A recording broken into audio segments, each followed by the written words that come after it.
All right. So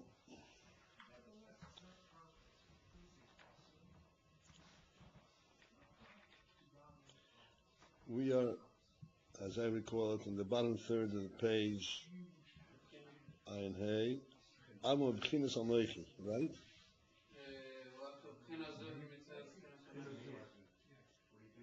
What? Amo B'chinas Anoichi. What?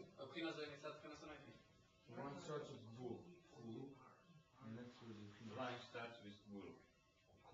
Oh, B'chinas Anoichi. Okay.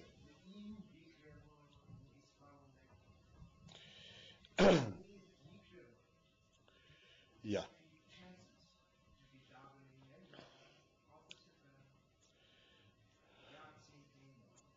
So, explaining the union of Yetzias Mitzrayim. And ultimately, we are aiming to understand how the principle of Yetzias Mitzrayim is a greater accomplishment than creation of the world, than Bria Shemayim V'Oretz.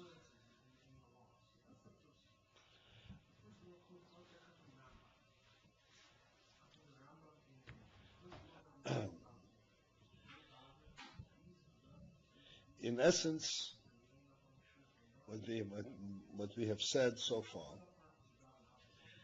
is that Bria Shemayim V'Oretz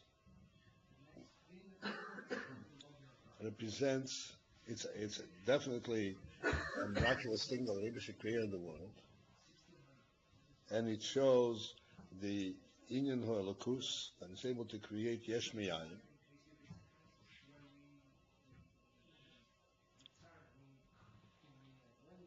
But in the creation, everything has its particular limit.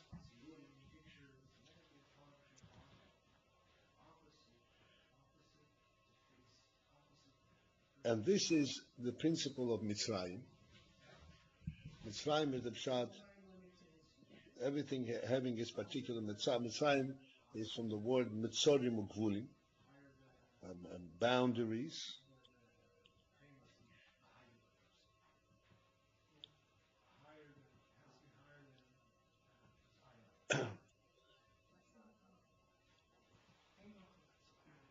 And in the union of boundaries, this is effectively what we called before a union from ha'ora or a union chitzoni, an external element. But the union of Yetzias Mitzrayim, coming out of the boundary, this to coming out of boundary of limits, you need a superior and a supreme element that should be able to lift out beyond the boundary, beyond the limit. And this is what the Onoichi Havayelika.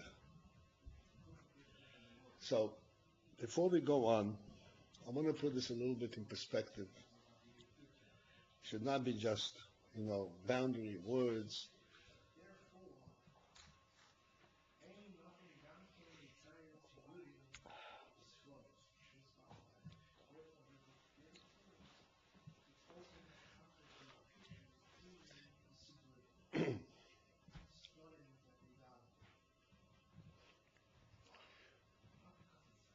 Let us take a worldly perspective.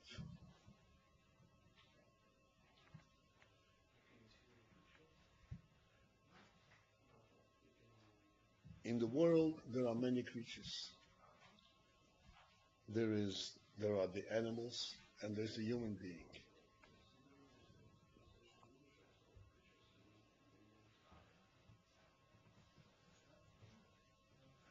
There are certain similarities between the animal and human being. Say, for instance, the animal eats, and the human being eats.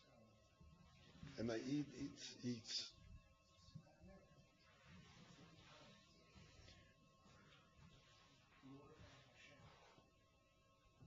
When an animal eats, it knows nothing else but the fact that it eats. There is no intellectual perspective. Not even that I have to be healthy in order to live, I have to eat. The animal doesn't have that perspective. He's hungry, so he eats. It's entirely limited to this particular moment.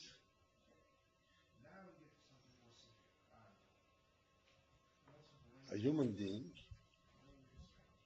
even though he also eats, and in that respect he seems to be doing the same thing, but simultaneous to that, he has a completely broader and bigger perspective. When he eats, yes, he is satisfying his hunger. But we say that a person who eats exclusively to satisfy his hunger is missing certain human element. A human being eats at the minimum to stay healthy.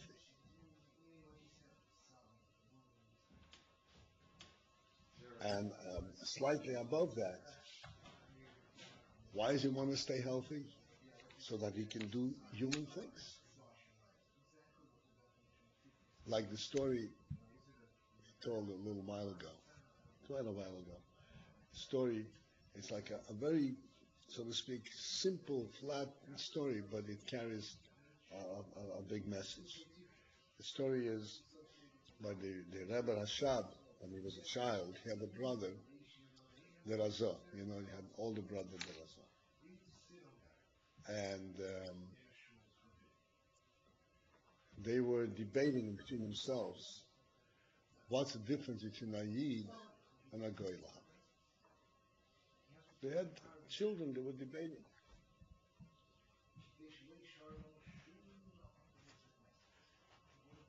And the father, the Rebbe Maharash, I don't remember how exactly he got involved in this debate. Or they asked him, I don't know, for some moment I don't remember exactly how this came. So he said to them, he told the Rebbe Rashab, who was the younger brother, he said you should call a certain Mishoris in the house, a goy. Called him in. So the Rebbe asked him, did you eat today? Yes. Did you eat well? Of course, I ate today. Why did you eat? So I can live. Why do you want to live? So I can drink a bissel mashke. That was a simple answer. What else do you anticipate? The ultimate pleasure and satisfaction is, the ultimate reason is, I drink a little mashke. So I said, okay, now you can go. Then he sent the Rebbe again to call Abba Ayid, Abba Lagola, who was also a very simple Yid. He was Abba Lagola, he was the wagon driver. Came in and says, did you eat? Yes. Did you eat well? He says, I eat well, but I'm not hungry. Why did you eat? So I said, live. Why do you need to live? So I can daven, I can say Amen, I can do certain things that a Yid has to do. So the Rebbe sent him, okay, you can go. Then the Rebbe turned to his children and says, this is the difference. Right? So it seems like a very simple, superficial story. There's a difference. A Yid has in mind learning and davening, and a Goy has in mind the mashke. But this story, as simple as it sounds, carries a very profound insight.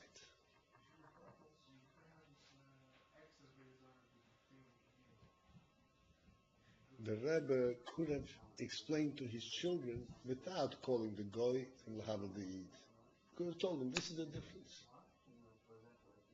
He called them in. Why did he call them in?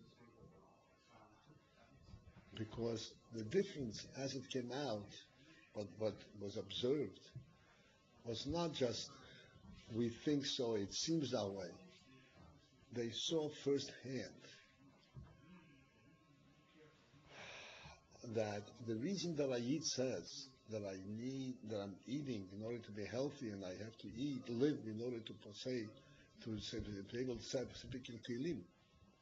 This is not because this Eid was so trained, he learned, he knows from yeshiva this is what you're supposed to do. But because this is the nature of Eid. His whole perception of life, even while he is eating, what is his perception of life? Something ruchnis, something bigger than just the living experience. A goy, his perception of life is something which involves the experience of life itself, the physical life. What's the epitome by this goy of the experience of physical life is Sharabak. But even if he would say whatever, he would be still. If some American guy would say, "Oh, I can go and watch a baseball game," it's no difference. It's still, so to speak, a physical experience, a worldly experience. But Ayid has a perception of something ruchnis, and this is natural. And if he doesn't have something ruchnis, then it's not life.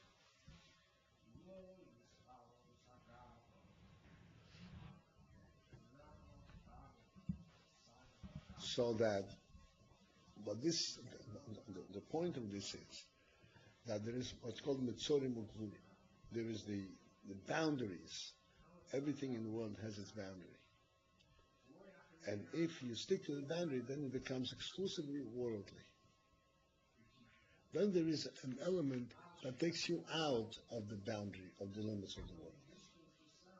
After all, you're eating and you're sleeping right here in the world, and yet you kind of float up. And you say, no, but this is not what I'm really involved in.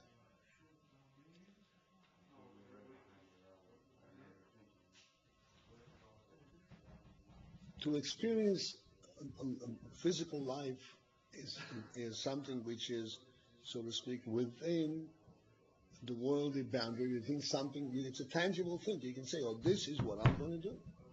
If you say Kipitul Kilim, what's that? What does that have to do with eating? It's not on par. It's not on that level of experience. I'm asking you, what are you doing in the world? Why do you want to live in the world? And you're asking me because you want to say Kipitul Kilim. Well, Kipitul Kilim is not part of the world. What kind of experience is it? This means that while you're in the world, you're actually not limited to the worldly experience. This is coming out of the limit. Of not being limited by the Mitzorim of to lift a person out, to be able to be in the world and not be bounded by it. This is something which is way beyond the creation element itself. The creation puts everything in its proper place, and if you are going to have a worldly experience, it's going to be within the worldly context. Eating is very good, so I'm not hungry. So I don't feel the pangs of hunger. And if I'm going to be healthy and live in the world, so I'm going to have a worldly experience. This is what makes sense.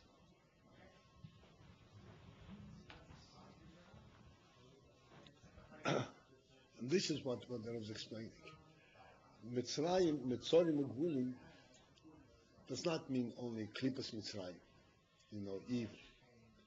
It means to be limited by the limits of your particular activity.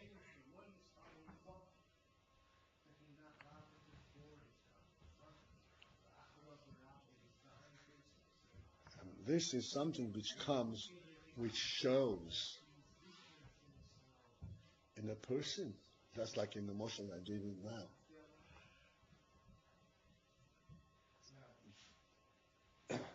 To be in the world and to experience worldliness and not to be captured by it, and yet to see some kind of a higher perspective, that requires something which is what we call a nefesh elikis, a godly soul. What's a godly soul? It is in the world, and yet it is not affected by it. In the creation, everything that was created becomes part of the world. To have something that is right here and experiences it and not affected, not limited by it, that is of a completely different quality.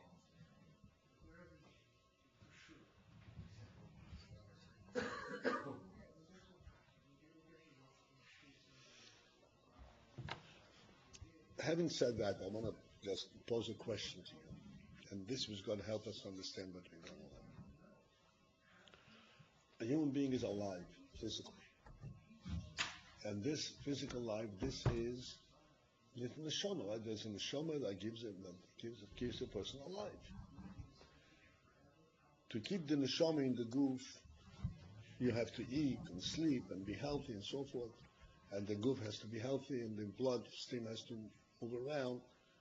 This is how the neshama keeps in the goof. But after all that, there is a neshama that keeps a person alive on the physical level. That's a miracle, right? We spoke about the other. It's a miracle that the physical body is alive. It has a spiritual life in it. Then we go a step further and we say, wait a second. It's not only that. He has a physical, his spiritual life. But now beyond that, there's something. He is able to conceptualize. What conceptualize is? He's able to think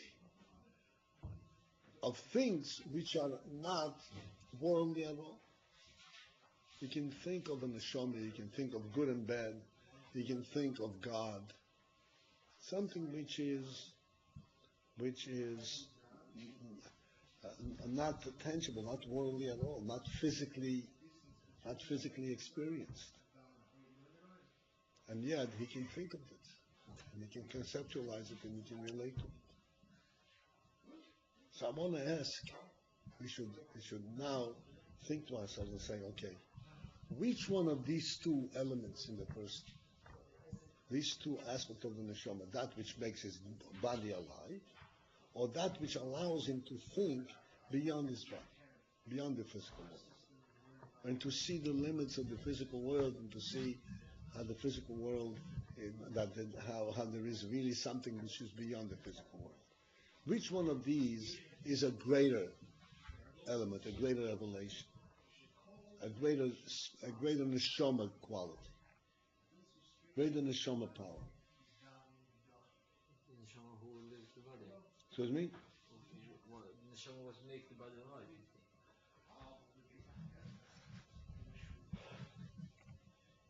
The neshama that makes the body alive becomes captured by the body. The neshama that allows you to think and to see beyond the world, beyond the limits of the world, or to see in the world things which are bigger than world, is not captive in the body. It's still going around. If without the neshama keeps the body alive, you can't think beyond the world. That's true. That's true. That's because the body will not be living. It will not have a neshama.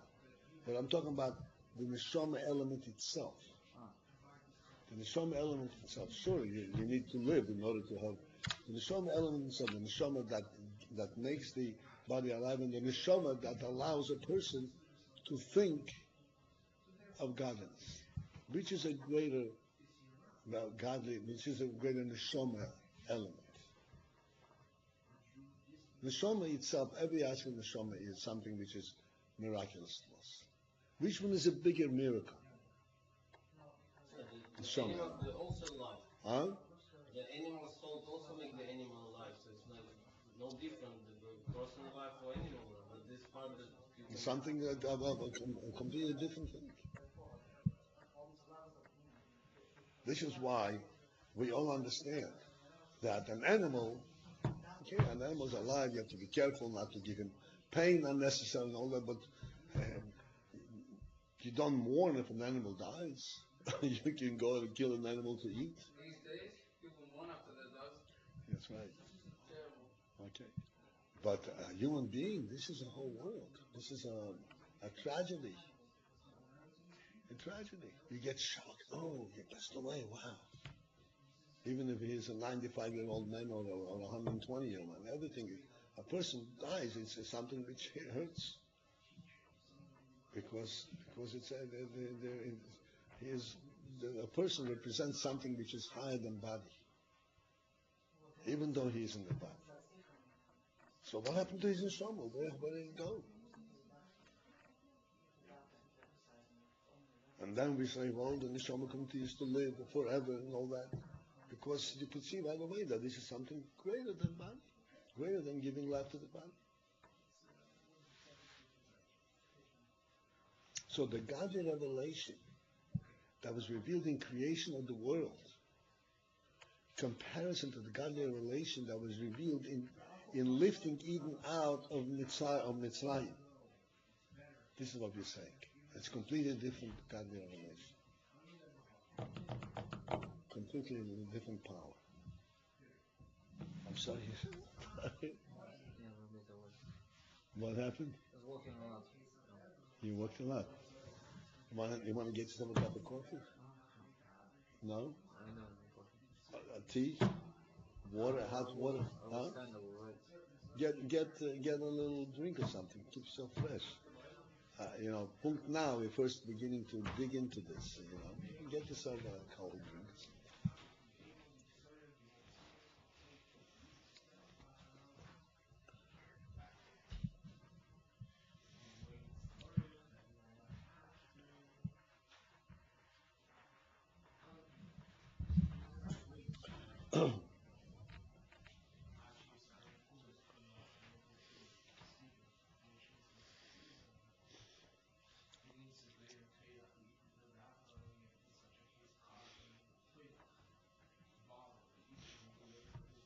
All of this that we were going through and suffered through, all the tedious part, was in order to come to this. We should be able now to understand what this is about.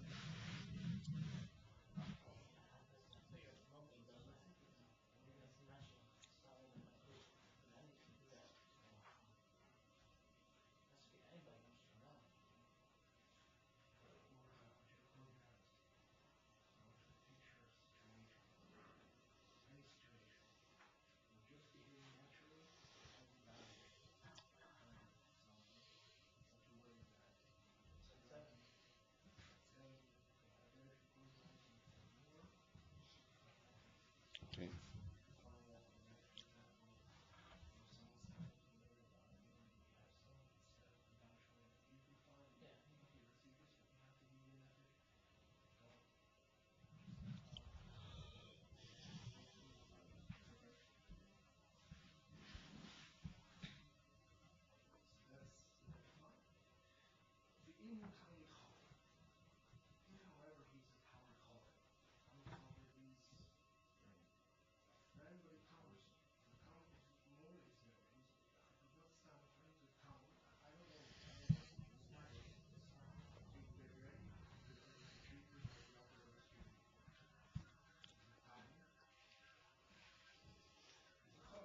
Just waiting for Ron to come back.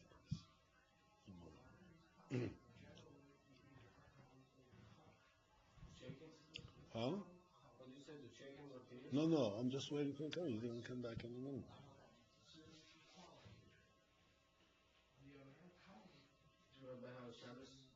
Excuse me? How's Shabbos? Baruch Hashem. You said Tilim?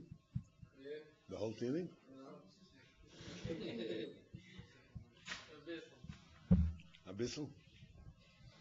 Abyssal is more than nothing. You know how much? Abyssal is 100% more than nothing.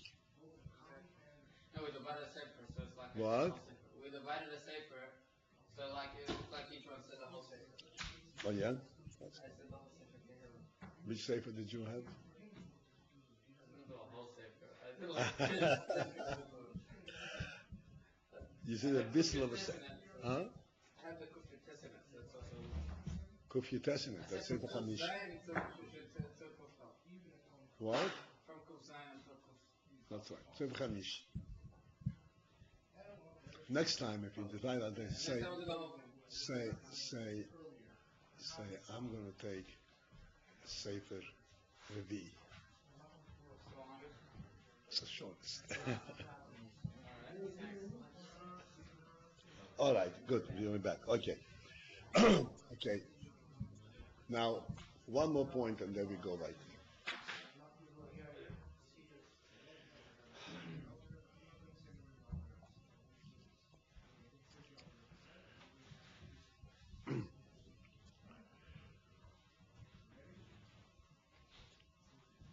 I'd like you to be with me in this.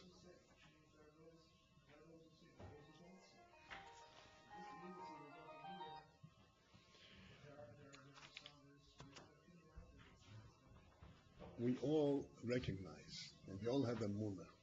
We're going to come to talk about the Muna later on. The feeling of a Muna that we all have. Muna means that we recognize somehow a godly presence in the world, even though we don't see him, we don't touch him, we don't even understand him. But we recognize that there is such a presence. Now, when we recognize something that has a representation, okay, a representation, something that shows itself somehow. For instance, I look at this book and I see writing, so I know a human person wrote it. I don't see the person, but I know a person wrote it because that's what the book says. That's what writing is, a human act. Something that has a representation that I can see with my seichel. My seichel tells me, a person wrote it.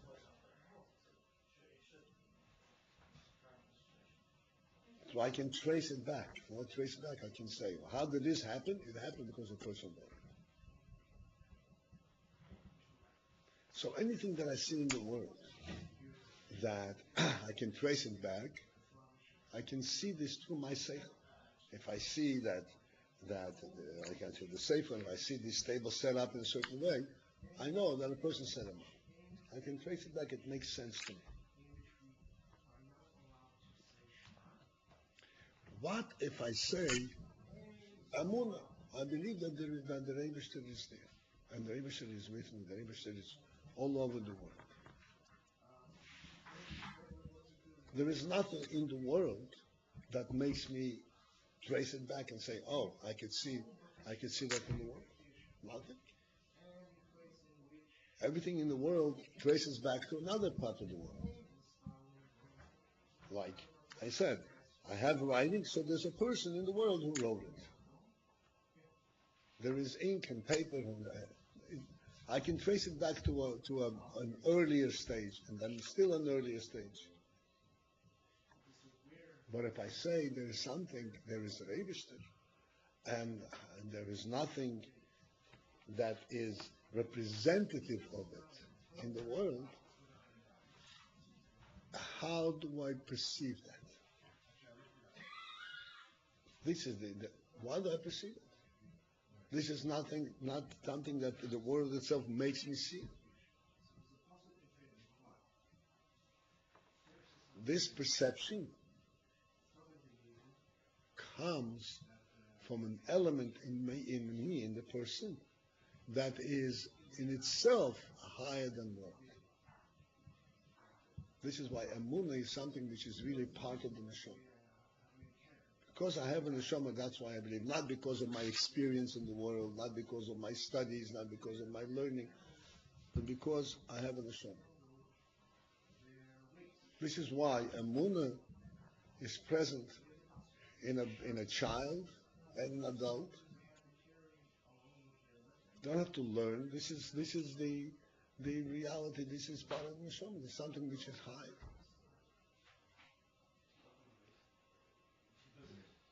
Now we're going to go straight inside. Okay, straight inside. Bechina zu. Maybe after. Okay. Bechina zu. This bechina, this aspect, that he brings the world, everything out, takes you out of the limits of the world, and says no, that the way in Yomim, the way things are here below and the way things are above are the same. Bechina zu hi mitzad bechinas onoichi. This is because of the aspect of onoichi. You with me? Da.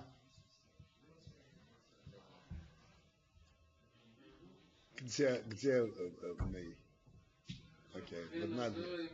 Okay, not here. Over there. Okay. Okay. Now you're with me. Bechina zu hi mitzad bechinas onoichi. This is from the element of the aspect of onoichi. What is onoichi? That's where I first at the beginning the word onoichi. You know that there is Hashem, Elohim. There's different names of Hashem. All of a sudden it comes onoichi. Onoichi is not a name. Onoichi is I.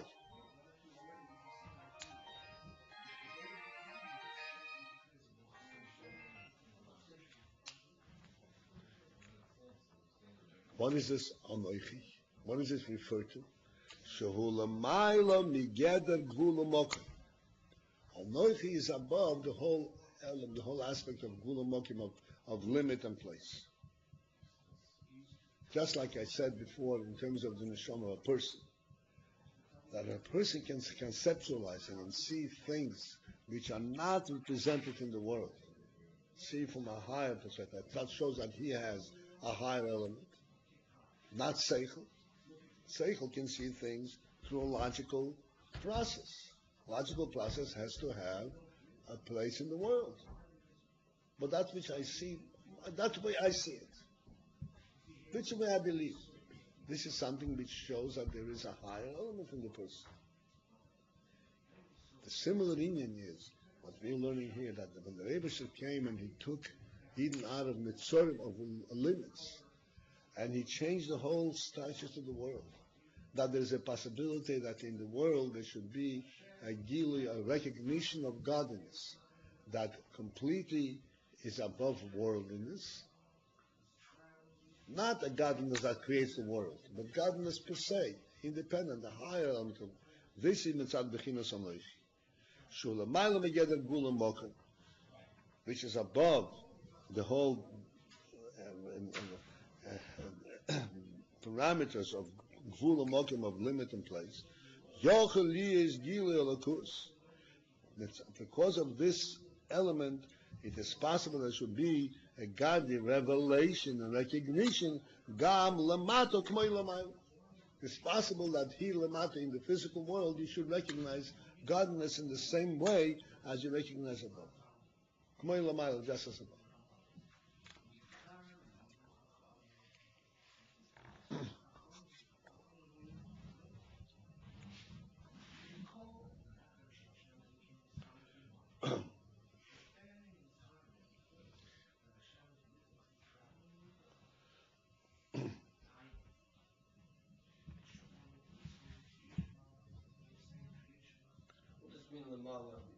What? What does mean Lamala is Lamai. spiritual world? Yeah, Lamai is spiritual world, higher world, Atzilus. Can be Lamato K'may Lamai. What? It said Bechina Anochi eats higher than Gula Mokum, it's possible to be Gila Lakut, Lamata Kulamala. But the Lamata and Lamala is also Oilam Mashuda, it's also Geder Lagul. Right. But that there should be Gilui Lakus Lamato, the same as Lamailo. That means that you're breaking boundaries. You break the boundaries of Lamata, but you still remain in the boundaries of Lamala. If you're breaking boundaries, Lamato, and you say that Lamato is the same as Lamailo, that means that Lamailo also, you see it not because of the boundaries of Lamailo. Because if you see it only because of the boundaries, like for instance, like I said before, that which you see in your seichel. Seichel is higher than your hand. But the hand cannot sense that which the seichel senses. What if the hand is able to sense the same thing that the seichel senses? It's also gathered, right? But then that means that the seichel senses it also from a different, not because of seichel. Because you don't because of seichel, the hand doesn't have seichel.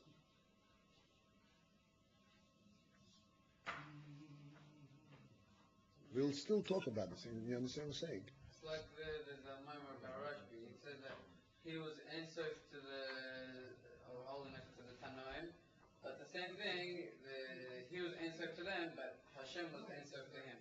Like, so it's, even though he could be answered to them, but he still has his boundaries, and Hashem is answered to him. I don't know exactly what you're referring to. There's the whole Rabbeinu Rashbi. Oh, the Rashbi, okay, right.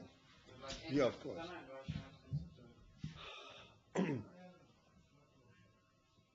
What I wanted to bring in over here is the following, which we spoke about before, to have that we should have a little bit of a way of relating to this. Lately, we brought in a few times, the following scenario, the following logical process. Like we said, that the cup stands on the table stands on the floor. Remember this?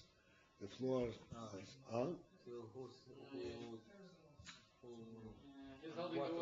I'm not right.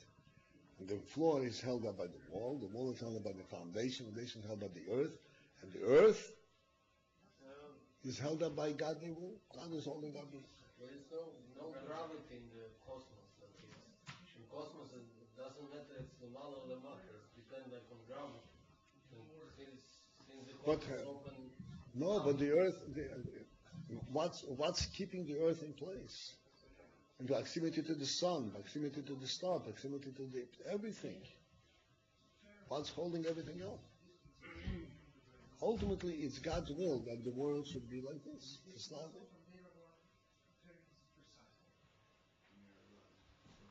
Once you realize, see, this is the important thing. Once you recognize that this logical process ends at a certain point,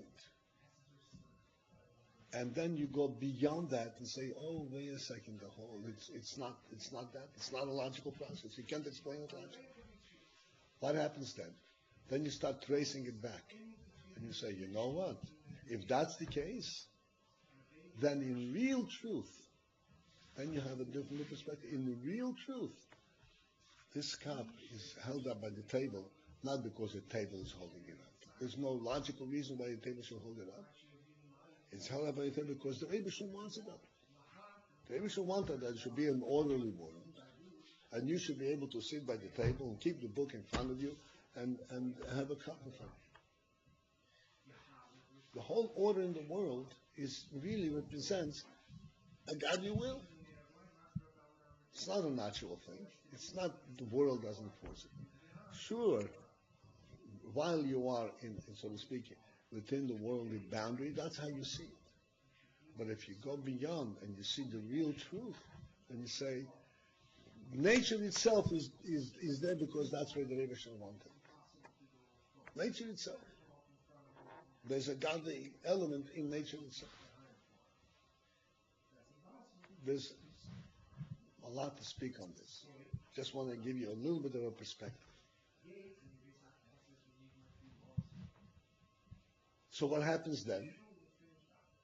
If you realize it, if you really recognize this, you say that lamato is k'may lamaylo. In other words, that this little phenomenon that the cup stands on the table is as miraculous and shows me a godly presence the same way as when I think of the whole world, of the earth itself. But when can you recognize it?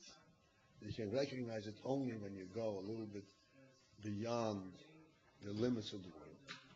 And you see, what is the whole world about?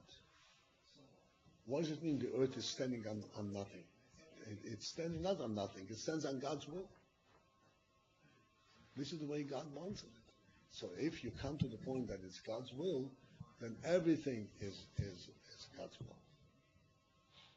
And this is why you have the Lamatat Melamah. And you see God's will in everything. You know, something higher than just the logic of the world and nature itself.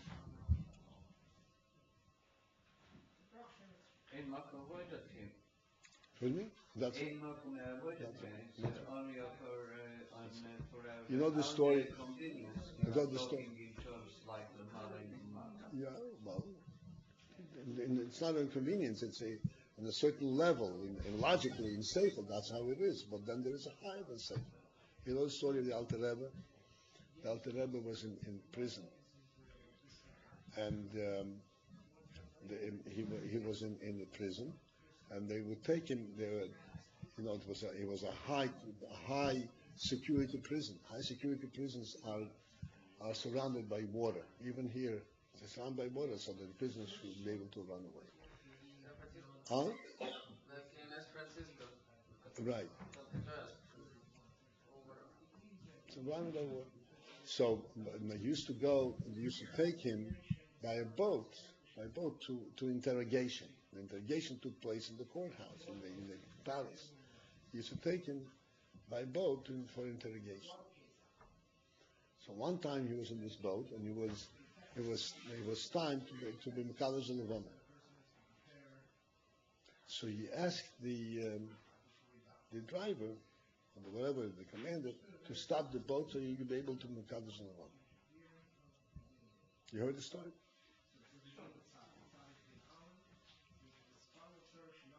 Okay, regards. That's so he refused.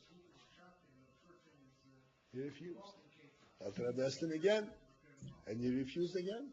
Who are you to tell me to stop the boat? You're a prisoner. All of a sudden, the boat stopped.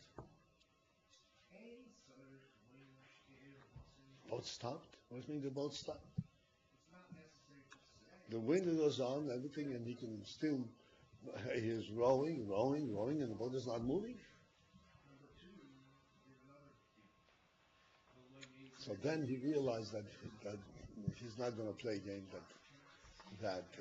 And then the boat started again. Oh, that's when the boat stopped, and it started again. And the Alter Rebbe asked him again to stop the boat. This time he realized that he's not going to be able to win over here. So he stopped the boat, and the Alter Rebbe was Mekadosh Levana. He didn't want to do it by a nest. He doesn't want to do it by a nest. There's a whole explanation. But the point is, yes, it's a natural thing that the boat should move under certain circumstances. But nature itself is because God wants it to work naturally. There's nothing compelling in nature. There's nothing ultimately compelling. It is only because this is the godly will that nature, that the world should conduct itself according to in orderly affair according to nature. And if the godly will is that to break the nature, there's nothing to it.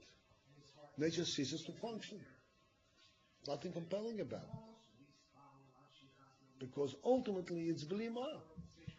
It's on nothing. It's on God's will that it functions. The Alter Rebbe wanted that the boat should stop. It stopped.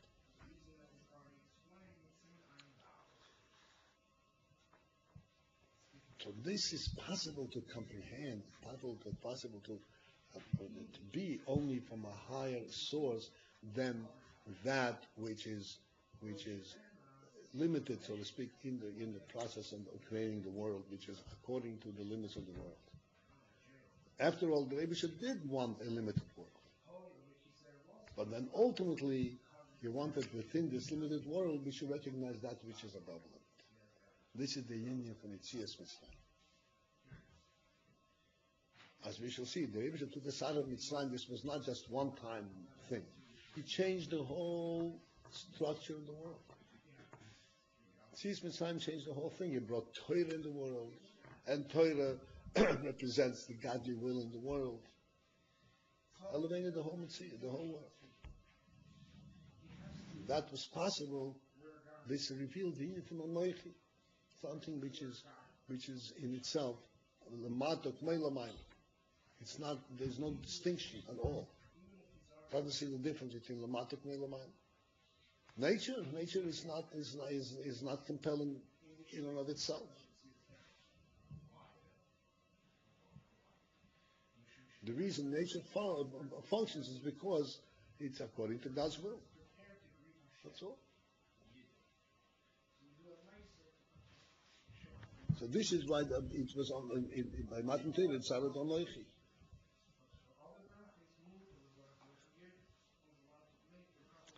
Okay, now we go into the parentheses. Some of the words in parentheses are Kabbalah oasis, which we're going to just translate. But basically it says Kilefonov Yizborich, because from the Hashem's perspective, Shova Atzilus K'mei Asiyah Hagashmus. Atzilus, which is the highest world, Atzilus, which is the highest world, is equal to Asiyah Hagashmus, to the physical Asiyah. Just one word about this comparison, Atzilus and Asiyah. Like you said, Atzilus, it's also a world. What's the difference? That's why we always use the word Atzilus. Why not Atzilus? Why not Bria, Yitzira? There are other worlds. But we always go right away to Atzilus. We know Atzilus is the highest world. There is a very big difference between Atzilus and the other three worlds, Bria, Yitzira, Asiyah. This is not the place where we're discussing it, but I just want to give you a little bit of an insight.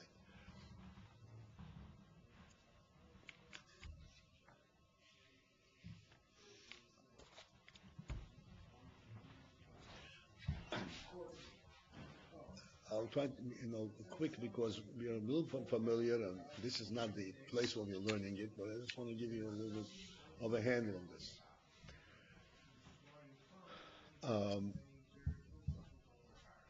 You know that in Seichel we have Chabad, Chochmah, Bina, V'das. Chochmah, Bina, V'das are all koiches that is part of the Seichel. But we also know that there is a big gap between Chochmah and Bina. Big difference between Chochmah and Bina.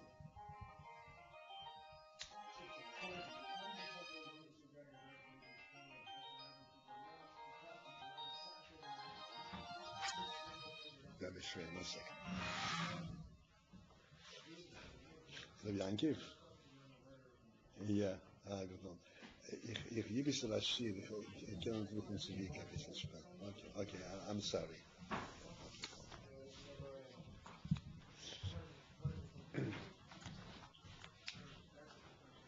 The Rav calls, you can't, so I told him I'm in Rashid. So, there's Chochmah, Bina, V'das. Bina, you have to labor to understand what you're learning. Chochmah is something which is directly from the Neshama. Like, I give you an example. When you come to a physical, in Chochmah and Bina, you want to illustrate Chochmah and Bina on a physical level, it's like sight and hearing. Sight, you don't have to labor to see. Open your eyes and you see. Whatever it is, you see everything. The whole phenomenon, the whole spectrum in one glance. To hear, you have to hear every word separately, in sequence. If the words come gibberish, not in proper sequence, you don't hear anything. Two voices you can hear. In sight you can see, you can hear the whole spectrum. You can see the sea and the sky and the earth in one glance. Totally different elements of the world. Because it's on a higher level than reason, than seichel. And this is what the difference between Atzilus and Bria in Yetzirah. Atzilus is like Chochmah, like sight. And there, it is on a higher level than world. World is always that which is limited and orderly, can only come in orderly way. And here it's, you have the whole vision and it doesn't have to be orderly. It doesn't have to be organized. You can see it all in one glance. This is why the comparison is always between Atzilus and Asiya. Asiya is the ultimate of world, completely limited. It has to be very perfectly organized, otherwise there's nothing there. And Atzilus is completely above the whole union, that need for organization. But from Hashem's perspective, Atzilus and Asiya is the same thing. It's the same, no difference. Because it's above the whole thing. To be pursued in Mitzvah next time.